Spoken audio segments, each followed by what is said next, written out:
Hello everyone, how are you? I hope you all are doing well. Ram Ram ji सबको। Welcome back to our channel. और मेरे मौज में बहुत दर्द है भाई, बहुत 2 दिन से तबीयत बहुत ख़राब है। और अभी है सुबह सुबह का time, morning I think 4 o'clock के आसपास। मैंने थोड़ा सा आपको जैसे कि पता है आज हरियाणा दिवस तो है ही, उसके साथ साथ अपना करवा चौथ भी है। तो सबसे पहले सभी सुहागनों को, सभी अपने इंडियंस को हैप्पी करवा चौथ। और भाई हरियाणा वालों को हैप्पी हरियाणा दिवस। और यहाँ पे मैं कर रही हूँ सरगी की तैयारी, क्योंकि हमारे यहाँ पे सरगी ऐसे ही मनाई जाती है। सुबह सुबह उठ के पहले चूरमा बनाया जाता है, जबकि खाया नहीं जाता है सुबह सुबह कुछ भी, बट हाँ वो बनाना होता है। और अपने यहाँ पे तो बहुत एक वो होता है ना कि ट्रेडिशनल जो खाने में जो आता है ना, दूध दही का खाना जो है, उसमें हलवा चूरमा ये सब बहुत बनता है। तो बेसिकली अभी रिवाज है तो मतलब है, तो सुबह सुबह उसी की तैयारी चल रही है, वही बनेगा, अभी चूरमा बनेगा। तो आप लोग देखते रहो, जुड़े रहो। और बहुत सारे शॉर्ट्स कल की हैं जो मैंने आप लोगों के लिए अपलोड कर दी थी। वीडियो थोड़ा सा लेट हो गया है, बट आप शॉर्ट्स में देख लो जाके कैसे कैसे हम लोगों ने करवा चौथ मनाया। ये मॉर्निंग का रूटीन मैं आप लोगों के साथ शेयर करूँगी। वैसे तो पूरे दिन का रूटीन मैं आपके साथ शेयर करूँगी, कैसे कैसे हमने मनाया। यहाँ पे बहुत डिफ़िकल्ट था भाई मेरे लिए, यहाँ पे कुछ लग ही नहीं रहा था ऐसे। और बहुत ही मैं ऐसे मिस कर रही थी अपने इंडिया को। यहाँ पे मैंने आटा लगा के थोड़ा सा घी लगा के रख दिया था, उसके बाद मैंने रोटियां बनाई, बेटे ने साथ साथ चूरमा बनाया। फिर मैंने सोचा लास्ट में एक एक थोड़ा सा नमक के बिना मैं नहीं रह सकती पूरा टाइम। तो मेरी मदर इन लॉ भी यही करती थी, मेरे को नमक या जैसे कोई रात की सब्जी होती है कुछ भी थोड़ा बहुत के साथ मेरे को खिला देती थी। तो तब से मैं यही करती हूँ, भले ही मैं एक रोटी खाऊं तो मैं खा लेती हूँ सुबह सुबह एक रोटी या पराठा जो भी है, क्योंकि उसके बिना पूरा दिन रह पाना बहुत मुश्किल है। तो गाइस यहाँ पे मैं तैयार हो चुकी हूँ, बहुत नींद आ रही है। तो यहाँ पे मैं तैयार हो चुकी हूँ, रेडी हो चुकी हूँ स्कूल के लिए। यहाँ पे जमाते चरमा यूजुअली मेरे को हस्बैंड हेल्प करते हैं ये सब चीज़ों में, बट कल रात को बहुत देर तक वो काम भी कर रहे थे, तो हम लोगों ने उठाया ही नहीं उनको। और कुछ बच्चे उठ गए थे, अभी बड़े भी हो गए हैं बच्चे, तो हेल्प कर देते हैं। मेरे को ऐसा नहीं है भाई, पहले भी आप लोगों ने देखा है बच्चे किसी भी चीज़ में वो नहीं करते हैं। तो हम सब ने एक साथ खाया पिया सुबह, बल्कि बेटे ने तो बाद में ही खाया था, उसने नहीं खाया। वो नहा धो के ही पूजा करने के बाद ही कुछ खाता है। और जो तैयारियां मेरी कल होनी थी, आई मीन एक दिन पहले जो होनी थी, वो तैयारियां मेरी आज हो रही है। मेरी तैयारियां शुरू हो चुकी है, क्योंकि तबीयत बहुत ज़्यादा ख़राब होने की वजह से, आपको आवाज़ से भी लग रहा होगा, कफ़ एंड कोल्ड इतना ज़्यादा है कि मेरे को लग नहीं रहा था कि लाइक मैं अगर मेहंदी लगाती कुछ भी होता तो मेरे लिए मुश्किल हो जाता वो ना, कि रात में और भी ज़्यादा ठंड चढ़ जाती। तो मैंने सुबह सुबह उठ के, जब सब हस्बैंड ऑफिस चले गए थे, बच्चे स्कूल चले गए थे, तो मैंने अपनी तैयारी शुरू की। उसके बाद मैं रेडी हुई, थोड़ा रेस्ट करने के बाद पहले मैंने मेहंदी लगाई, फिर मेहंदी सुखाने के बाद थोड़ा रेस्ट करके सब सेट हो गया। और उसके बाद फिर मैं नहा धो के, बच्चे स्कूल से आ गए थे, तो मैंने सोचा चलो भैया अभी पूजा कर लेते हैं, कहानी का टाइम आ चुका है। और भाई मेरे घर में मेरे दोनों बच्चों के रूप में ब्लेसिंग्स हैं मेरे को। ऐसे बड़े होने के बाद ना बच्चे किसी की कमी नहीं महसूस होने देते। मेरे बच्चे मेरे को इतना सपोर्ट करते हैं, लाइक हस्बैंड करते थे पहले, अभी ऐसे लगता था हस्बैंड ऑफिस में है तो मैं थोड़ा सा वेट करूँ या किसी चीज़ के लिए, ऐसे रहता था। बट अभी बच्चों के होने की वजह से मुझे तो फील ही नहीं होता है। बाकी हाँ, जैसे अपने इंडिया में मनाया जाता है बहुत अच्छे से, तो वो तो एक रहता है ना कि जो बड़े छोटों में बैठ के, सबके साथ बैठ के जो पूजा होती है, जो सब होता है, वो तो पॉसिबल नहीं हो पाया है। लेकिन हाँ ठीक है ना, अभी जैसे है ऐसे एडजस्ट करना पड़ता है। बाहर भी हम ही रह रहे हैं ना, तो किसी को कह नहीं सकते भाई कुछ भी। यहाँ पे जितना जैसे मेरे से हुआ, गणपति जी को विराजमान करके, तिलक करके, पूरा प्रोसेस करके, फिर अभी करते हैं कहानी शुरू। और यहाँ पे एक चीज़ अच्छी है, मैं वो चीज़ नहीं चाहती थी कि मैं फ़ोन में सुन के, और क्योंकि हमारे यहाँ क्या होता है, हम सब इकट्ठे लेडीज़ बैठ के और कहानियाँ की जाती है, और ऐसे मुंह से सुनाते हैं, बड़े छोटे जो होते हैं ना वो सुनाते हैं। तो यहाँ पे बेटी ने बोला कि मम्मा मैं पढ़ देती हूँ आपके लिए, क्योंकि मैं जब अपने वहाँ पे थी, तो मैं दिल्ली थी तब भी नंद के घर पे जाते थे, वहाँ पे कर लेते थे। ससुराल में होते थे तो मदर इन लॉ थी तब तक वो पढ़ती थी, जेठानी है, और मम्मी के घर पे मम्मी और सभी भाभी सब लोग पढ़ते हैं। हालांकि करवा चौथ पे मैं हमेशा अपने ससुराल में ही होती हूँ, बट स्टिल अगर कभी मजबूरी में ऐसा हुआ तो वहाँ पे बड़े छोटे सब जगह पे होते हैं, अपने इंडिया में तो ऐसा नहीं है, बट यहाँ पे वो कमी मेरी बेटी ने पूरी की मेरे लिए। और मैं चाहती भी थी कि ये लोग भी सीखे थोड़ा सा इस चीज़। हालांकि हिंदी इसकी वीक है बट स्टिल इसने इतनी अच्छे से पढ़े, मेरे को बहुत मन था ब्राह्मणी बने, राजा रानी, राजा की लड़की की कहानी है। हाँ वो वाली, वो देखा रहती है, चांद देखे बिना सूरज। हाँ चांद। पढ़ो। पढ़। एक साहूकार था, उसके 7 बेटे थे। उसकी एक बेटी थी, वह 7 भाइयों की प्यारी बहन थी। एक साथ ही बैठकर खाना खाते थे। एक दिन कार्तिक की चौथ आई तो उस बहन ने करवा चौथ का व्रत रखा। सारे भाई भोजन करने आए और अपनी बहन से बोले, आ बहन तू भी खाना खा ले। उनकी माँ बोली, आज यह खाना नहीं खाएगी, इसका करवा चौथ का व्रत है, जब चांद निकलेगा तभी खाना खाएगी। भाई अपने बहन को भूखा प्यासा नहीं देख सके तो भाइयों ने छल कपट से जंगल में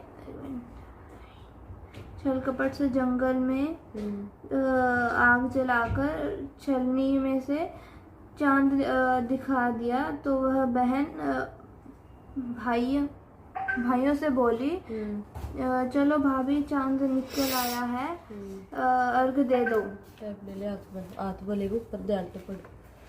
तो उसकी भाभी बोली, ये तो तेरा चांद निकला है, हमारा तो रात को निकलेगा। यह सुनकर भाइयों के कहने से उसने चांद को अर्घ दे दिया और खाने बैठ गई। पहला टुकड़ा तोड़ा तो बाल निकला। दूसरा टुकड़ा तोड़ा तो छींक मारी।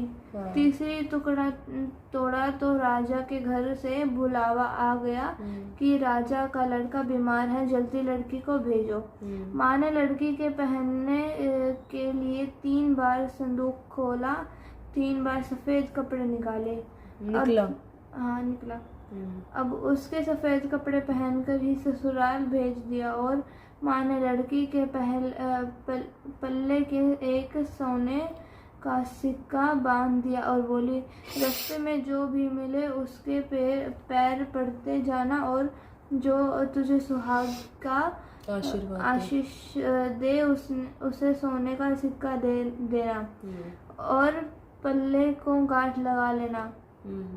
अब उसे रास्ते में जो कोई भी मिला सबके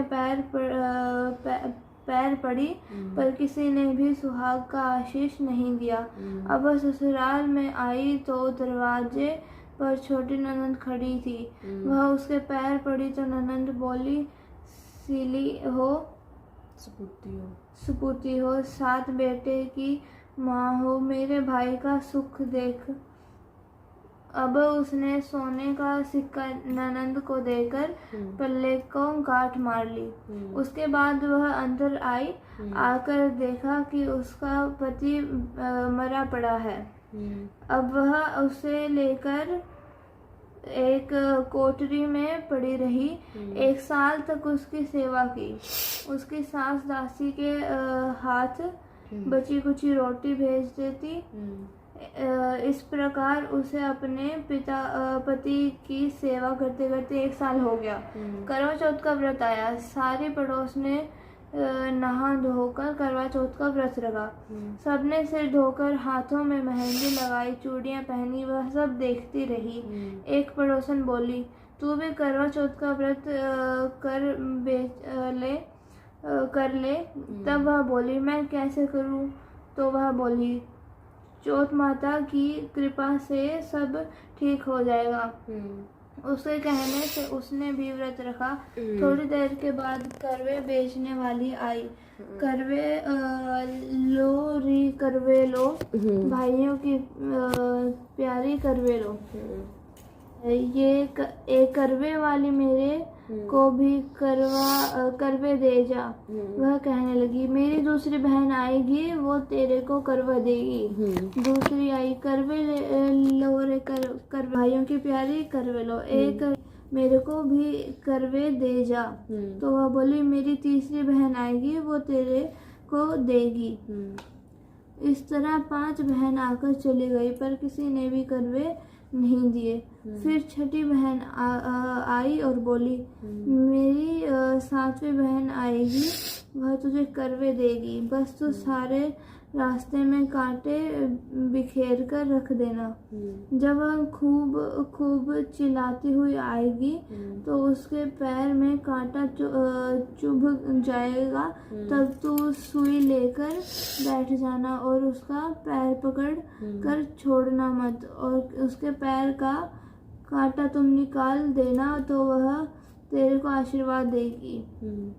भाई जियो साई जियो। जब वह तुझे आशीर्वाद देगी उससे करवा मांग लेना, तब वह तुझे करवे देकर जाएगी। फिर तू उजमन करना, जिससे तेरा पति अच्छा हो जाएगा। सब उसने वैसा ही किया। सारे रास्ते में कांटे बिछा दिए। जब वो करवे लेकर खूब चिल्लाती हुई आई तो उसके पैर में कांटा चुभ गया। उसने उसका पैर पकड़कर छोड़ा नहीं और उसके कांटे निकाल दिए। तो उसने आशीर्वाद दिया। तब वह उसने अजमन की तैयारी की। उजमन की व्रत रखा। राजा का लड़का ठीक हो गया और बोला मैं बहुत सोया। वह बोली सोए नहीं, 12 महीने हो गए तेरी सेवा करते। फिर उसने चौथ माता का उजमन अच्छी तरह से किया। तब उसने चौथ माता की कहानी सुनी और उजमन किया। अब वे दोनों चौपड़ खेलने लग गए। इतने में उसकी दासी तेल और गुड़ की डली लेकर आ गई। दोनों को खेलते देख सासू के जाकर बोली महलों में खूब रौनक है, तेरी बहू चौपड़ सार खेल रही है। इतना सुनकर सास देखने को आई। दोनों को देखकर बहुत खुश हुई। बहू ने सास के पैर दबाए और सास बोली बहू सच बता तूने क्या किया। उसने सारा हल अपनी सासू को बता दिया। तो राजा ने सारे शहर में ढिंढोरा पिटवाया कि अपने पति की जीवन सुरक्षा के लिए सब बहनें करवा चौथ का व्रत रखें। पहले करवे को अपनी पीहर में जाकर उजमन करें। हे चौथ माता, जैसा राजा के लड़के को जीवन दान दिया वैसे सब किसी को देना। कहानी सुनते समय कटोरी में चावल ले, चांद को अर्घ देते समय ऐसा 7 बार बोले चांदे चंद्रावली चंदा आया बार में उठ सुहागन अर्घ दे। मैं बैठी थी बाट में। का तेरा कंडला का तेरा हार, सोने का मेरा कंडला जग मोतियन का हार। कहाँ बसे तेरी पेवड़ी, कहाँ बसे ससुराल। आम तेल मेरा पेवड़ी, नीम तेल ससुराल। जय करवा चौथ माता। ईबे को और सुना मिंटक में की आली चाहे कोई भी सुना दे जो आंधी होती तुझे याद नहीं है? बुआ रुपए मार पे सुन रखी हो जो। एक मेंढक और मेंढकी थे। एक उसमें तालाब में वो मेंढकी गणेश जी का नाम लेती थी ना, विष्णु भगवान। हाँ, विष्णु भगवान जी का नाम लेती थी, हर रोज लेती थी। और उसका पति उसे कहता था कि तेरे विष्णु भगवान क्या करेंगे। तो एक दिन एक वो लेने आई, बूढ़ी औरत आई थी। फिर क्या था, एक धोबी लेने आया। वो पानी का मटका लेने आया। तो उसमें पानी के मटके में वो दोनों चले गए साथ में। फिर उसने गैस पे चढ़ाया था, आग जला के चूल्हे पे रख दिया। पानी गर्म होने के लिए पानी उबलने लग गया, खोलने लग गया। पहले वो कहता था क्या पुराने पुरुष का नाम लेती है, क्यों मेरे होते हुए और किसी आदमी का नाम लेती है और किसी को भजती है, मेरा नाम बजा कर। तो फिर उसके बाद जब वो पानी उबलने लगा, उसे गरम गरम लगने लगा, तो उसने मेंढकी को बोला तेरे विष्णु का नहीं। मेंढकी तो वो हरे राम विष्णु भगवान विष्णु नमो वासुदेवाय नमः। हाँ वो लगी तो वो हुई तो थी। विष्णु भगवान का नाम ले ही रही थी। उसकी तरफ ठंडा पानी और मिंडक की तरफ गर्म पानी। अब मिंडक पूछे, मिंडकी जल गया मैं तो। फिर मिंडकी बोली नहीं, मैं तो मेरे नीचे ठंडा पानी है, तू ये क्या करता कि भगवान ने वजह है। फिर उसके बाद अब मिंडक भी ऐसे मिंडक बोला बज, तू भी बज मैं भी बजूंगा। अपने दोनों लाग गए बजन। धोबी का गधा आया खुला कर मारी लात मटके के, मटका गया टूट, पानी गया खिंड, मिंडक मिंडकी दोबारा का सरोवर की पाड़ में पहुंच गई। हाँ। जय गणेश जी महाराज, जय विष्णु जी भगवान, जय माता लक्ष्मी, जय करवा चौथ माता। जैसी राजा की लड़की की राखी ऐसी सबकी राखी है विष्णु भगवान। जैसे मिंडक मिंडकी की राखी ऐसी सबकी राखी। कहानी कहन और सुनने वाले ने सुख शांति समृद्धि हमेशा प्रदान करिए। और के क्या करें, कहानी होगी है भाई पूरी। मेरे बड़े छोटा नाथ जोड़कर राम राम। मैं जो इतनी दूर बैठे हैं यार तो कोई नहीं है, किसी तो कुछ नहीं, फ्रूट दे दूंगी चेतना तन्ने और ये पैसे डाल दें गुल्लक में। और ये मैं बांध लूँ चावल पल्ले के, चावल ही थे यहाँ पे, मेरे को और कुछ मिला नहीं। और ये दूब और थोड़ी सी जो दूब तो नहीं थी, मतलब जो भी मिला मैंने थोड़े से वो जो ले लिए, थोड़ी सी इसमें तो निकाल लिए। दूब होगी या और की है कि पता की